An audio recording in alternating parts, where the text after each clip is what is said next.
Bom dia, boa tarde, boa noite, sejam bem-vindos a mais um episódio do nosso podcast Tudo é Possível. Antes de eu apresentar o meu co-apresentador, eu vou pedir para você se inscrever no nosso canal, se é que você ainda não é inscrito. Se você já for inscrito, divulga para outras pessoas, fala, ó, se inscreve aí nesse canal que é legal, tem pessoas legais, convidados legais que vêm aí toda semana, ajuda nós e você não gasta nada. Se você quiser ativar o sininho também, cada episódio que subir com um convidado diferente, você vai receber um avisinho.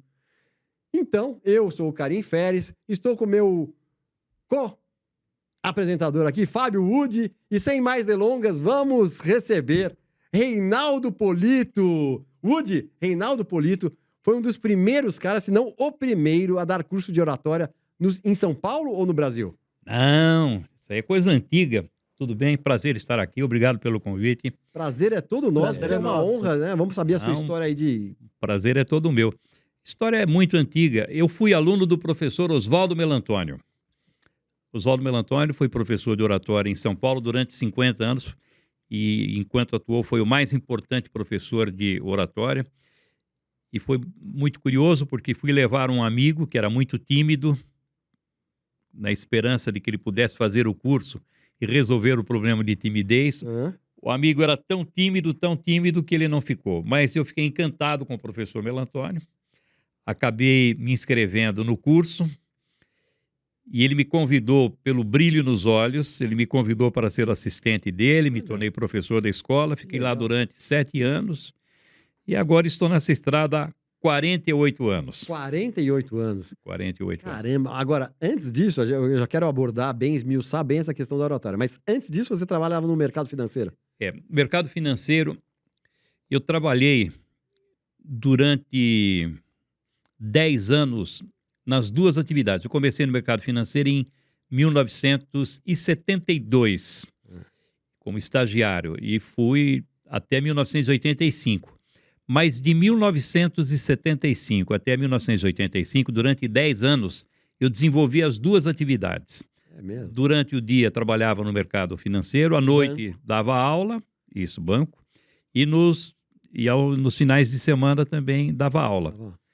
E lá no curso, você era assistente? Então, não, mas eu já tinha saído de lá. Ah, já tinha. Tinha saído porque eu comecei na escola do professor Melantônio em 1975 e saí de lá em 1982. Então, durante 3 anos, eu sozinho com a minha atividade como professor de oratória e trabalhando no mercado financeiro.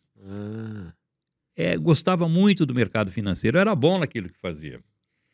Porque eu atuei em gestão durante um bom tempo, mas eu gostava muito da área comercial. Eu tinha uma grande carteira de clientes. Nas organizações financeiras que eu trabalhei, eu dava aula de matemática financeira, análise de balanço.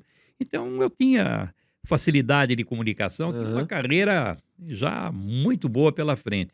Mas a paixão pela oratória foi tão grande, que eu fiz umas contas, cheguei à conclusão de que ganharia metade do que eu ganhava no mercado financeiro, mas que, com certeza, seria a pessoa mais feliz do mundo fazendo aquilo que eu gostaria de fazer, que era dar aula de oratória. Mas aí você deve ter engordado esse seu metade no começo, porque eu me lembro, você fazia, não sei se comerciais, no jornal, era isso? Eu lembro de ver o seu nome, a sua foto, curso de oratória. Essa história é muito interessante, porque eu fui crescendo com o meu curso até um determinado momento. Aí bateu no teto. Não crescia mais, não ia mais, não caminhava. Não, mas aí já que ano? 90? Assim, não, eu já sozinho, 85, 86. E aí eu cheguei a uma conclusão de que eu precisaria fazer um investimento em publicidade. Mas um investimento forte. Mas era pobrinho, não tinha nada. Então, o que eu fiz? Eu peguei o apartamento que eu tinha, carro, somei tudo e fiz umas contas. Falei, bom, se eu arriscar numa publicidade nesse valor e não der certo, eu vendo o que eu tenho, compro de novo, eu não vou arrebentar as pernas. Né? Além disso, sim, aí ficaria quebrado. E foi o que eu fiz. Fiz um grande investimento em publicidade, deu certo. E a partir daí, como eu era pequenininho e desconhecido, eu sabia que o meu nome, sendo conhecido, eu teria mais chances de sucesso. Então, durante muitos anos, eu pegava 90% da minha receita, 90% da minha Caramba! receita e aplicava em publicidade. 90%? 90%. Tirava só 10 para o seu Só para minha pro seu sobrevivência. sustento? É. Caramba! E então fazia aqueles anúncios de página inteira na Folha, no Estado. Então é A isso, pessoa deve ser olhava isso que eu aquilo tô e me falava: lembrando. "Nossa, isso deve ser uma tremenda numa escola". Era uma salinha que eu tinha lá, mas foi o que realmente funcionou. Então hoje, passados tantos anos, quase 40 anos, eu encontro com as pessoas dizendo assim: "Poxa, Polito, me lembro daqueles anúncios que você ia fazer no Estadão, na Folha e tal". É uma coisa que ficou marcado. Então você imagina o impacto que isso aí dava naquela oportunidade. E descobri também naquela época que existiam os calhaus. Não sei se você já ouviu falar. Calhau é assim, você combina com a Folha, com o Estado, Ah, é o que sobra. o que sobra. Ah, é, lembrei. Então chegava a ter 10 anúncios numa única edição. Você começou a falar e eu lembrei, mas o calhau é isso, é o espaço que sobra do jornal. Aí Isso, eles exato. ligam para as pessoas e falam: "Ó, né, Não, eu já já tá meio deixava pré-combinado". eu já deixava programado, né, pode o que sobrar aí manda para mim. E o desconto era grande, 50, 60, 70%, então era uma forma como eu queria fazer muito anúncio, aquilo ali ajudou bastante. Então, às vezes, tinha 10 anúncios, você estava falando. Tinha 10 anúncios numa única edição do jornal.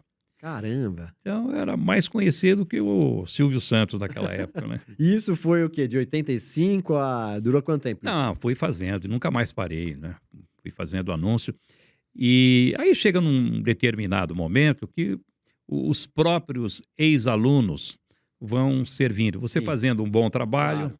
Vão divulgando, é o tendo famoso boca a boca. consistência, e aí eu comecei a diminuir o investimento em propaganda e ficando com os alunos que vinham por indicação. Mas mesmo assim, eu fazia, até o momento em que a mala direta funcionou, eu mandava a cada início de curso 200.000 correspondências. É mesmo? É uma loucura, 200, você tem que pagar o folheto, comprar a etiqueta, etiquetamento, era uma loucura aquilo lá. Caramba, Mas 200.000? 200.000. Eu matava a concorrência, porque o camarada queria fazer um trabalho, ele falava: "Vou fazer 20.000". 20.000 é como pegar areia e jogar num caminhão tentando encher aqui, vai some, não dá para nada. 40.000 também não dá, 200.000 já dava para fazer aquilo que eu queria. Então lotava as turmas e investia e tirava e dava certo. Mas e as turmas eram de quantas pessoas? Eu precisava de 180 alunos para ter lucro. Com 140 eu já batia os meus custos. Então o que passava daí, 150, 180, 200, aí sobrava. Que loucura, hein? É. E você também escreveu inúmeras obras literárias. Eu tenho 34 livros publicados. Esses livros já venderam mais de 1.500.000 exemplares. Caramba! 6 dessas obras entraram para as listas dos mais vendidos no país. Olha! E eu tenho livros em 39 países. Então, realmente, os livros também ajudaram muito. Se você pegar os números, dá mais de 100%. Porque eu tinha mala direta, eu tinha jornal, eu tinha ex-alunos e tinha os livros. Só que muita gente recebia a mala direta e não tomava iniciativa. Ele lia o livro e falava: é daquele camarada lá. Ele acabava indo. Então, os livros chegavam a levar 15% dos meus alunos. Ah, é? É. Você tem essa estatística. Essa medida é assim. Você pergunta- Até hoje eu recebo muitos alunos por causa dos livros também. Qual foi o seu primeiro livro? Como falar corretamente sem inibições. Lancei em 1986. Eu levei 9 anos escrevendo esse livro.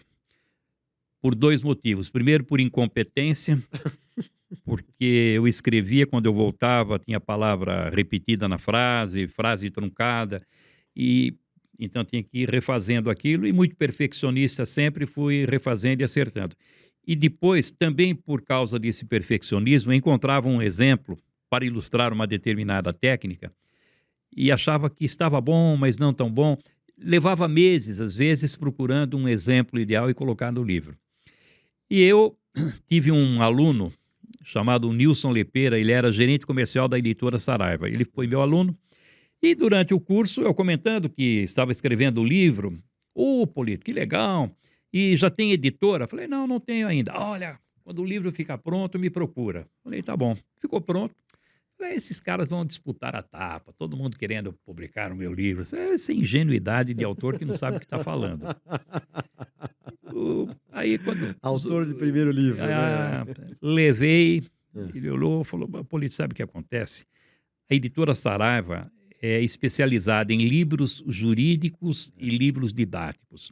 E o seu livro, ele entraria numa categoria diferente, de interesse geral, e nós não temos aqui. Falei, não, tudo bem. Falei, mando para outro, eles publicam. Aí comecei a procurar a editora, mandava os originais, a maioria nem respondia. Nem respondia. E quando respondia, dizia que não tinha interesse nenhum. Esgotei todas as possibilidades, ninguém queria publicar o meu livro. Aí naquela época existia fotolito ainda, né? Então levantei custo de fotolito, diagramação, tudo. Eu ia fazer uma edição por minha conta. Antes de bater o martelo, resolvi ligar para o Nilson Lepera mais uma vez, avisando que eu ia fazer a publicação por minha conta. Ele não publicou, mas tinha sido muito simpático comigo. Falei, ô Nilson, eu só avisando que eu vou fazer a publicação por minha conta, porque realmente não encontrei ele. Não, Polito, eu falei que nós não tínhamos, mas eu não disse que nós não iríamos publicar, porque eu pensei bem e resolvi peitar. Eu mesmo estou peitando isso, independentemente da opinião dos diretores, dos gerentes, e eu tenho certeza que seu livro nós vamos abrir a área de interesse geral e ele vai ser um sucesso. E realmente o livro explodiu, já vendeu mais de 700 mil exemplares. Caramba! Esse também ficou 3 anos e meio nas listas dos mais vendidos e está em todos os países. Quer dizer, desde 86, né? Você publicou em 86. Em 86 eu publiquei o primeiro livro. Em 1987, já aproveitando o embalo, eu publiquei o segundo livro, Gestos e Postura para Falar Melhor, que também foi muito bem sucedido. Esse livro foi editado até o ano 2000 e, a meu pedido, a Saraiva parou de publicar. Porque eu ilustrei o livro de postura e de gesticulação com fotografias de personalidades, políticos, artistas. Só que chegou no anos 2000, eu dei uma olhadinha, aquela turma já tinha morrido, ninguém mais sabia quem era, sabe? Jânio Quadros, Adhemar de Barros, e ninguém sabia mais quem era. Então eu falei para a Saraiva, vou refazer o livro, e aí colocamos ou desenhos ou fotografias diferentes, vou fazendo uma linguagem um pouco mais arejada. Tá bom, Polito, legal. E aí, mas eu senti que aquilo ia dar tanto trabalho. E eu tinha outros livros, porque aconteceu o seguinte, só fazendo um parêntese aí. Algumas décadas que eu escrevo artigos para jornais, revistas e sites. E principalmente na internet, você tem que ter uma linguagem mais arejada, mais soltinha, senão o camarada começa aquilo, linguagem pesada, ele muda a página e vai embora, é fácil mudar. E eu fui me desenvolvendo com esse tipo de linguagem, peguei o jeitão e realmente os textos... Hoje eu escrevo para o UOL, há 16 anos que eu sou colunista do UOL, toda terça-feira tem texto meu lá. Qual o assunto? Qual o tema? Então, eu sou da área de economia, carreira, comunicação, comportamento. Variado dentro disso, você trafega lá. E como para dar audiência, se você tem que falar no nome do Bolsonaro ou no nome do Lula, senão ninguém lê nada, então eu faço análise política, porque há 20 anos eu sou professor de marketing político nos cursos de pós-graduação na ECA, na USP, há 20 anos. Então, tenho autoridade para falar a respeito desse aluno. Tenho muitos alunos políticos, presidentes do PL, o Valdemar Costa Neto foi meu aluno, presidente do MDB, o Baleia Rossi foi meu aluno, presidente do PTB, Roberto Jefferson foi meu aluno, presidente do Podemos, Renata Abreu foi meu aluno. Então, caramba! Eu treinei essa turma toda, aí tenho local de fala para poder me estabelecer aí. Olha. Então, fui escrevendo esses textos com essa linguagem mais soltinha, mas eu pegava os meus livros e comparava, parecia outro autor. Eram os livros bem feitos, mas com aquela linguagem muito técnica, muito dura. E eu falei com a Saraiva se eles não queriam que eu refizesse os livros, né? Falei, vou fazer tudo numa outra língua. Político, você não tem ideia da desgraça que você vai enfrentar. Porque dá mais trabalho reescrever do que escrever. Falei, não, mas tudo bem, se o problema for esse, deixa comigo. E realmente, doeu fisicamente, madrugadas, finais de semana, não, mas eu consegui fazer. Eu sei que eu reescrevi todos, menos aquele que eu tinha me proposto, que era os Gestos e Postura. É mesmo, o segundo. Esse ficou. Agora, na pandemia, aí eu arregacei as mangas e resolvi reescrever, tive um pouco mais de tempo e refiz o livro, está na editora. Ele chegou na 23ª edição, a próxima que sai agora, a 24ª edição dele. Tem alguma preferência entre eles, ou um preferido? Dos livros? É como filho, né? Não dá para dizer, né? não- Cada um é um filho diferente. eu já até escrevi uma vez um texto sobre isso, dizendo que o Como Falar Corretamente Sem Inibições foi o primeiro. É, Graças a ele é que eu me tornei um escritor, é. porque ele abriu as portas. Se Quando você tivesse tem sido... quando você tem um livro bem sucedido, aí fica mais fácil você publicar os outros. É. E disse que ele fica lá no pedestal dele. Os outros vão chegando, querendo ocupar espaço, e fala: olha, você vai ter local aí nas livrarias, mas É. não se esqueça que o pioneirismo aqui é meu, hein? Não toma cuidado. E tem alguns outros. Esse eu levei 9 anos. Depois que eu reescrevi os livros, tudo prontinho, coloquei assim na minha escrivaninha, de madrugada. Eu gosto muito de escrever de madrugada. É mesmo? 2, 3 horas da manhã, silêncio, adoro escrever de madrugada. Mesmo que eu tenha que levantar no dia seguinte, 6h30, não tem problema. Eu não me incomodo com sono, não. A hora que eu tenho condições, eu dou uma encostadinha, durmo e vou em frente. Olha aí. Coloquei os livros, olhei do lado, não tinha ninguém me olhando. Falei: garoto, belo trabalho esse, hein? Realmente tinha ficado muito bom. Mas eu falei: puxa vida, tive tanto trabalho fazer essas obras com tanta profundidade, e hoje as pessoas exigem algo mais objetivo, um pouco mais direto, principalmente um livro técnico. O camarada vai querer aprender a falar em público. Se ele pega um livro de 312 páginas, não vai. Hoje em dia... Ele quer uma espécie de manual, umas dicas que possa resolver o problema dele. Ele vai aparecer alguém e fazer um livro mais enxuto, atendendo essa necessidade do mercado nos dias de hoje, vai fazer sucesso. Falei: espera um pouco. Se aparecer, não. Se eu estou preocupado com isso, por que não eu? Você mesmo. Naquele mesmo momento, já comecei a reunir um material e resolvi fazer um livro de dicas que eu chamei pretensiosamente de super dicas. Super dicas para falar bem e conversar com desenvoltura. Eu estabeleci um número máximo de toques por dicas, 1.650 toques, 60 dicas. Levei na Saraiva, aprovaram na hora, e esse livro explodiu. Ele já vendeu mais de 400 mil exemplares.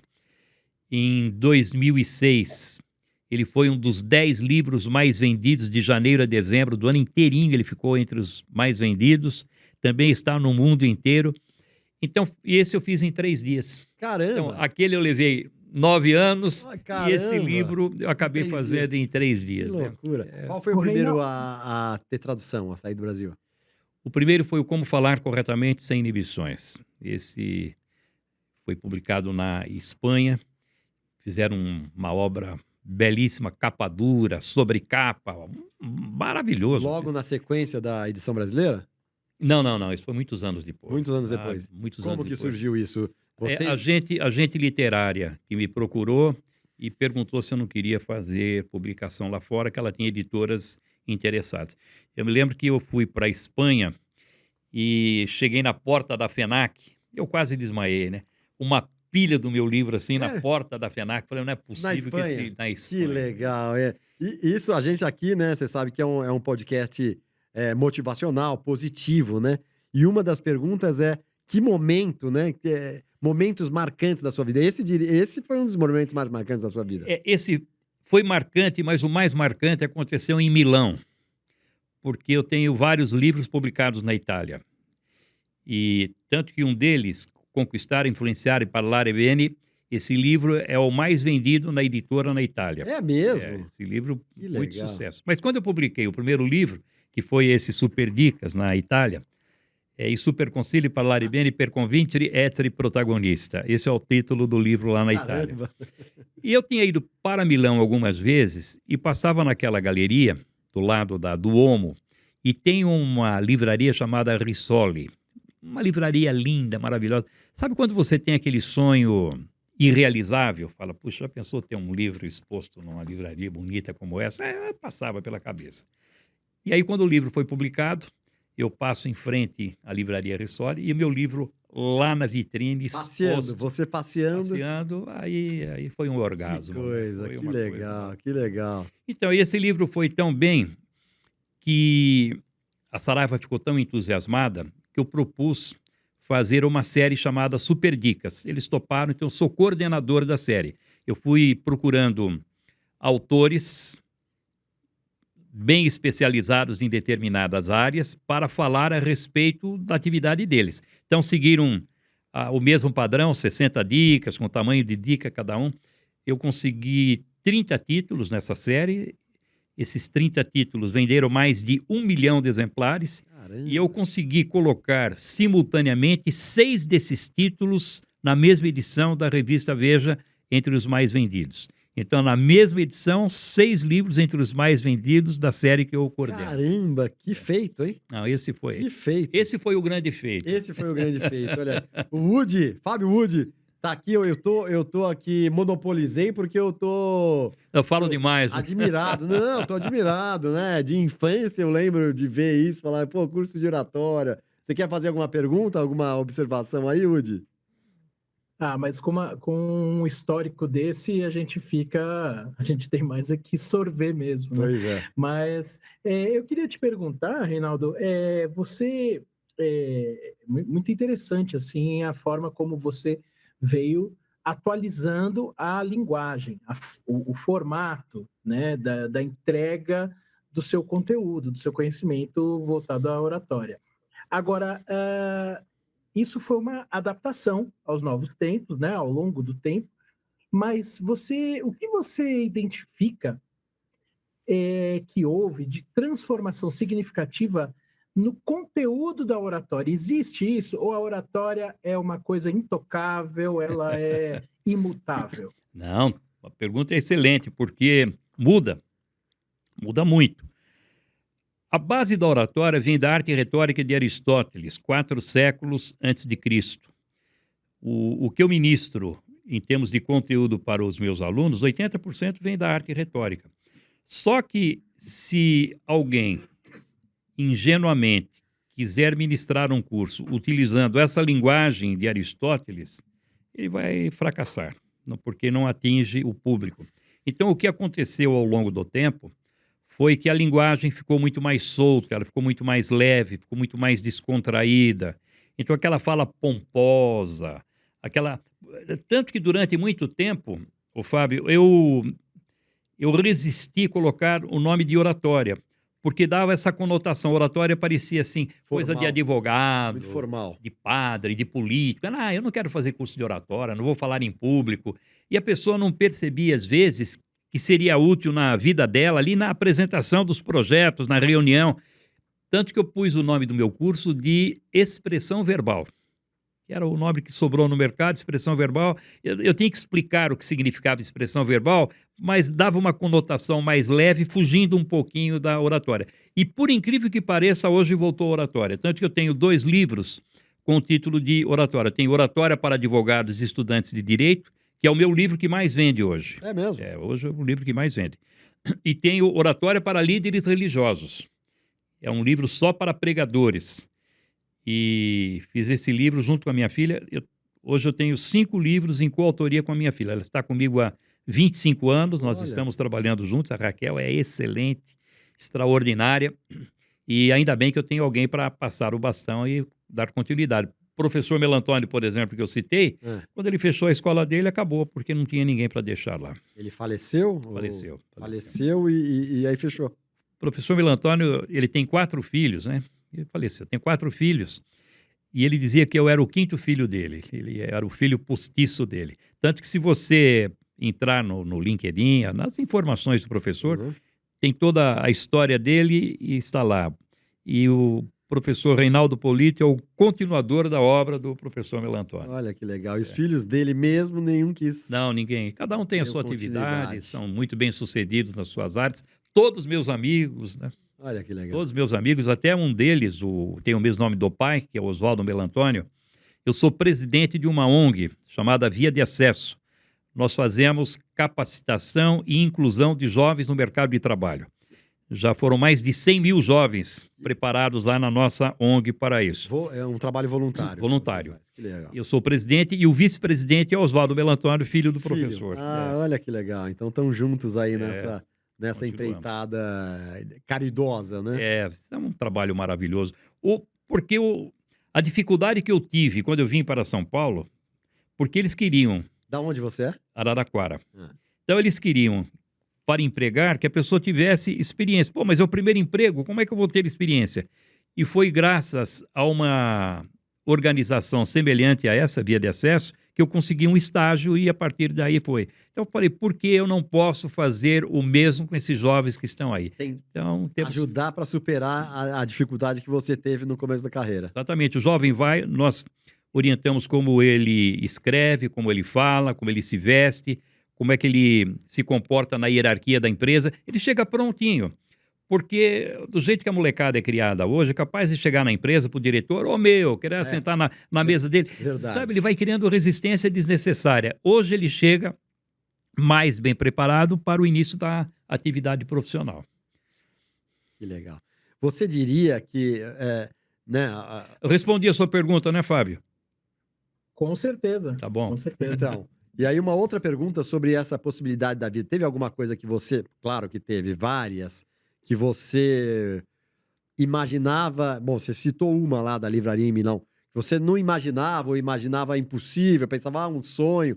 E hoje você olhando para trás fala, pô, olha o que eu conquistei. Fiz isso, publiquei livro, traduzidos para outras línguas. Qual que você diria que é o... Olha, eu acho que são algumas conquistas que me marcam muito. Por exemplo, o fato de eu ter formado mais de 71 mil alunos ao longo da minha carreira. É gente que não acaba mais. Eu comentei com você quando entrei aqui do lado, entrei na porta errada e vi lá, assisti uma palestra com você lá em Recife. Fui seu aluno lá na USP. Então tem gente espalhada. Em todo lugar, deve. Professor, professor. Isso é muito, muito gratificante. Essa é uma conquista que eu celebro sempre. A outra, o fato de ter publicado os 34 livros e ter vendido mais de 1.500.000 exemplares. Tem o lado financeiro, porque quem vende mais de 1.500.000 exemplares ganha uma graninha boa. Livro não dá dinheiro para ninguém, mas quando você vende bastante, dá. Mas saber que tem tanta gente, por exemplo, saber que tem gente lá na Rússia, eu tenho 2 livros publicados na Rússia, tem gente na Rússia, na Ucrânia, com o meu livrinho lá naquele frio, dando uma olhadinha, tentando, ouvindo as minhas histórias de Araraquara e aprendendo comunicação a partir daquilo que eu ensino. Isso não tem nada que pague isso. Às vezes vou fazer uma palestra, por exemplo, lá no Nordeste, e chega alguém com um livro, você vê aquele livro já tudo meio encebadinho, surradinho, e o camarada dizer que ele mudou a vida dele com a leitura daquele livro, eu fico emocionado todas as vezes que vejo isso. Que legal. Fantástico, né, Woody? Fantástico demais, parabéns. Cada história, hein? Como é muito gratificante. Muito inspiradora. Porque não é fácil. Hoje mesmo, o meu artigo na Jovem Pan, eu peguei um vídeo que o Obama fez e tem circulado, já há algum tempo que esse vídeo tem circulado, em que ele fala sobre o Michael Jordan, que ele errou 9.000 cestas e teve 300 derrotas na carreira dele, mas que isso serviu para que ele pudesse se desenvolver e chegar a ser o atleta que foi. E ele fala também da J.K. Rowling, que escreveu o Harry Potter, e o primeiro Harry Potter dela foi negado 9 vezes. Então, quando eu vejo meu livro que foi recusado tantas vezes, falo, opa, estou bem acompanhado. Eu peguei esses exemplos do Obama e acrescentei outros. O John Grisham, por exemplo. John Grisham é um autor de livros... Eu sei, direito penal. Direito. Hoje ele é o 6º... Testemunho, tem vários nesse sentido. Vários. Dossiê Policano, a firma. Eu li tudo dele. E ele é o 6º autor mais vendido nos Estados Unidos, que mais vende nos Estados Unidos. Hoje? Até hoje. Já vendeu mais de 300 milhões de livros. Que loucura. E ele conta que quando ele escreveu O Tempo de Matar, que foi a primeira obra dele, uma obra bem sucedida, também se transformou em filme, ele foi recusado 26 vezes antes de conseguir publicar. E depois que ele conseguiu publicar, aí é que veio o calvário dele, porque ele não conseguia vender a obra, ninguém queria comprar. Ele não conseguia dar o livro de presente, as pessoas não aceitavam nem dado. Então ele comprou 1.000 exemplares, lotou o porta-malas do carro dele, ia tentando vender em mercearia, armazém, bancas de jornal, e foi assim que ele começou a divulgar o livro dele com muito sacrifício próprio, você veja que ele fazia isso pessoalmente, até se tornar esse autor extraordinário que é hoje, né? Então você tem George Orwell, por exemplo, que a Revolução dos Bichos... 1984 e Revolução dos Bichos. A Revolução dos Bichos foi recusado 4 vezes. E assim várias obras. Então eu vou citando algumas, não para desestimular, mas para mostrar àquele que está lendo o texto que ele, se ele tiver dificuldade, não desanime. Exatamente, porque na primeira, né? na primeira, na primeira, na segunda, na terceira, na 10ª.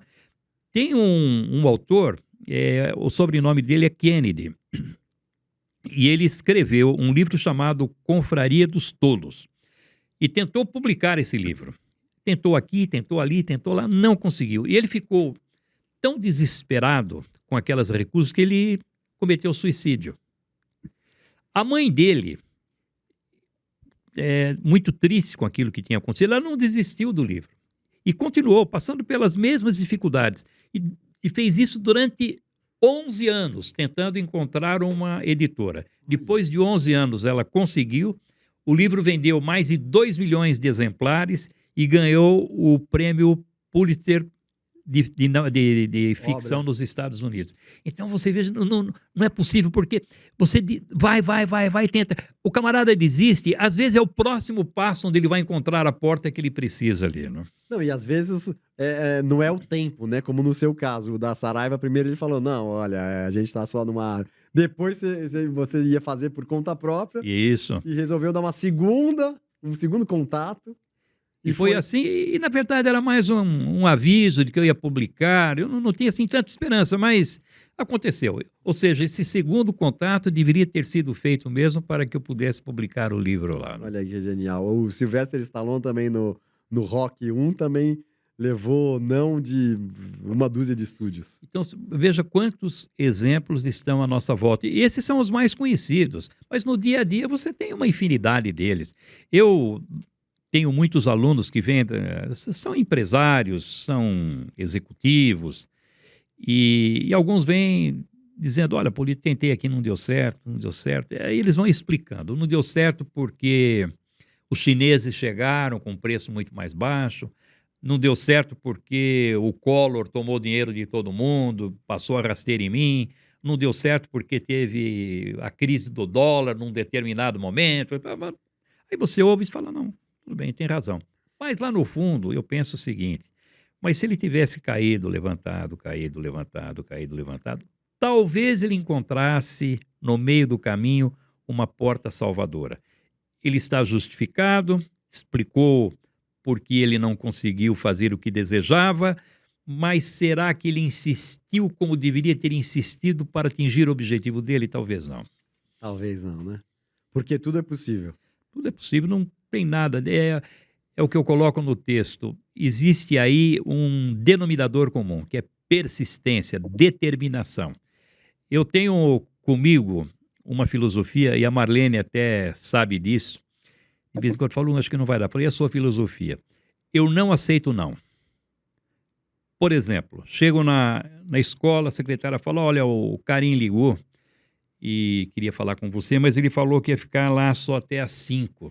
Já são 5h30 agora, não vai dar. Falei, não, liga lá. Não, mas ele falou que não vai dar. Liga lá. Aí liga, o camarada tinha saído, mas ele esqueceu de pegar o celular dele, o paletó, ou fazer uma ligação, e o cara estava lá. Então, é muito como, olha, não tem lugar no restaurante, não, está tudo fechado. Escuta, mas não teria um lugarzinho? Olha, talvez lá no canto. Então, eu nunca aceito não como definitivo. Sempre é possível você fazer mais uma tentativa e, às vezes, dá certo. Se de cada 10 tentativas você encontrar uma que dá resultado, já justificou o esforço. Né? Genial. Fábio Wood, eu vou para minha perguntinha final, se você não tiver nenhuma. Estou sorvendo aqui, absorto, completamente inebriado pelas dicas.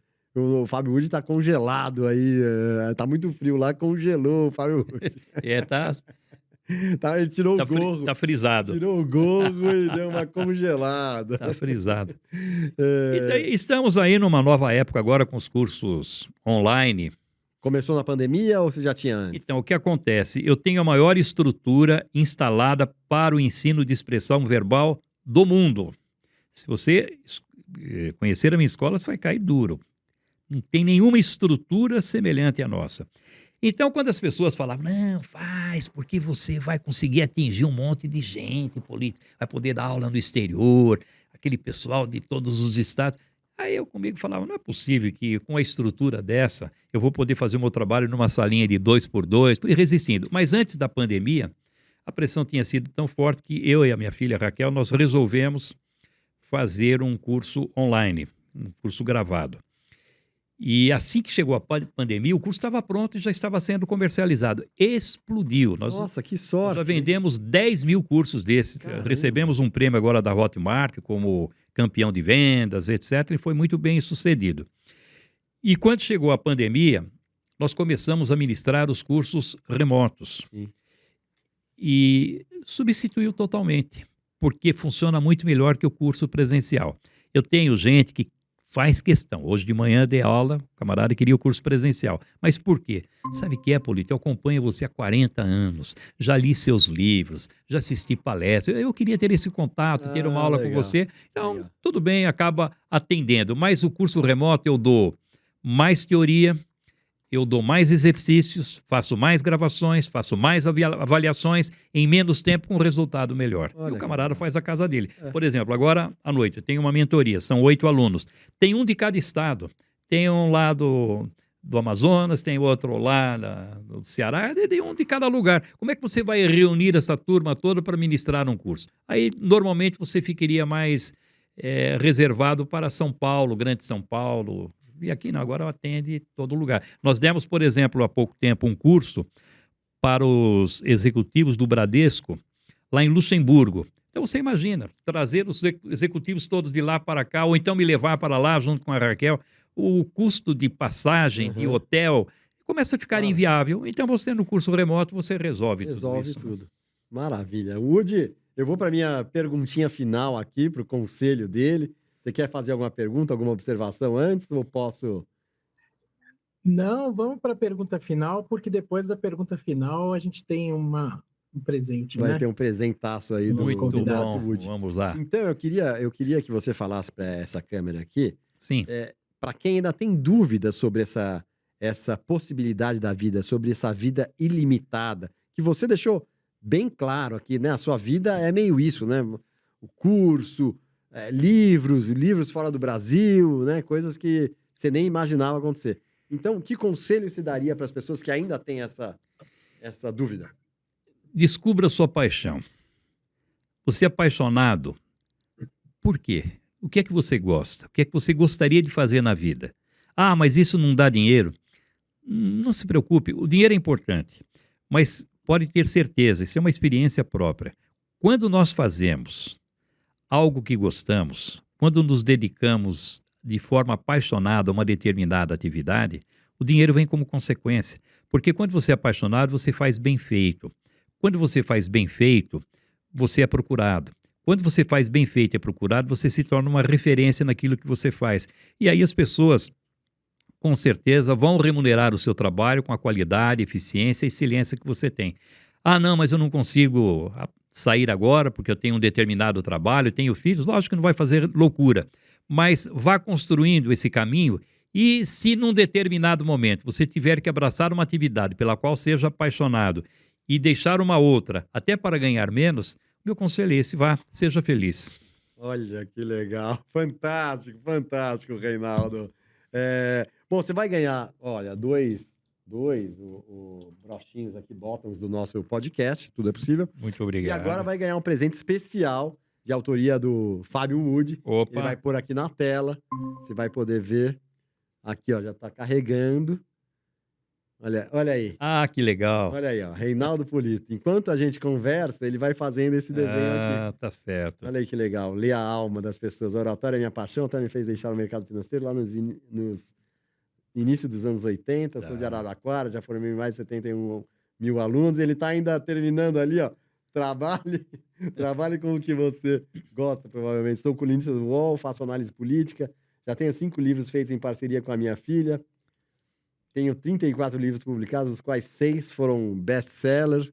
Então, você vê que fica aqui no nosso podcast biográfico, fica um trabalho. Trabalhe com o que você ama, ele depois agora completou. Fica uma coroação da nossa Muito entrevista obrigado, biográfica. Olha eu aí. A gente que agradece, então. Olha aí, você e a sua história resumida aí. Muito legal. Em 10, 12 quadrinhos aí, e é tudo dito por você aqui. E olha, eu vou fazer o seguinte, vou tirar até uma foto disso agora já. Então, Reinaldo, olha... você vai receber isso aqui, você vai receber. Você vai receber. Tira foto, tira foto. Pode tirar foto. Receber, claro. E aí a gente termina aqui, vamos terminar o nosso podcast, agradecendo a sua presença. Eu trouxe um presente, não era para ter um presente? É para trazer um presente, é isso, ótimo. O que você trouxe aqui para mim? Um livro. Eu trouxe um livro. O livro, e não é meu. É seu. Não é meu. As minhas filhas são escritoras. A Roberta tem 2 romances muito bem feitos, ótimos. A Raquel tem 9 livros publicados, também já se dedicou. Que legal.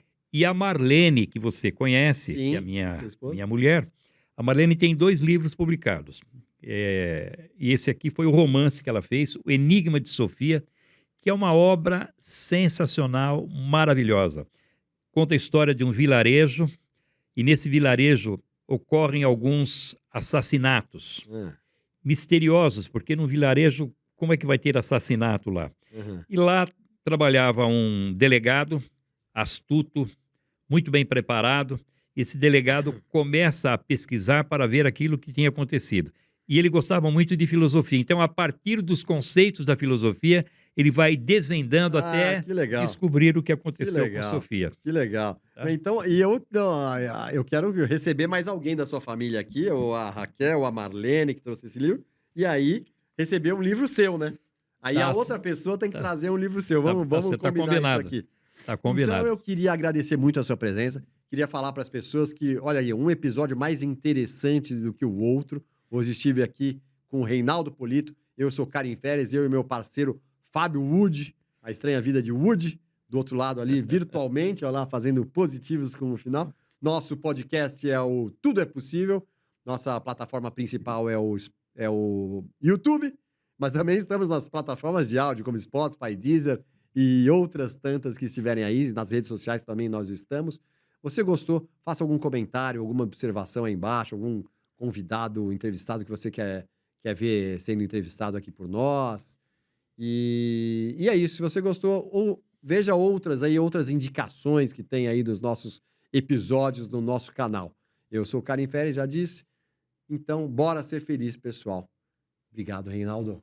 Muito bom. Ele tá olhando para mim, tá julgando, falando, ele engasga, ele não é muito bom. Precisa fazer meu curso. Obrigado, pessoal. Bora ser feliz. Woody. Bora, obrigado. Bora. Obrigado, tchau. Reinaldo. Tchau, tchau.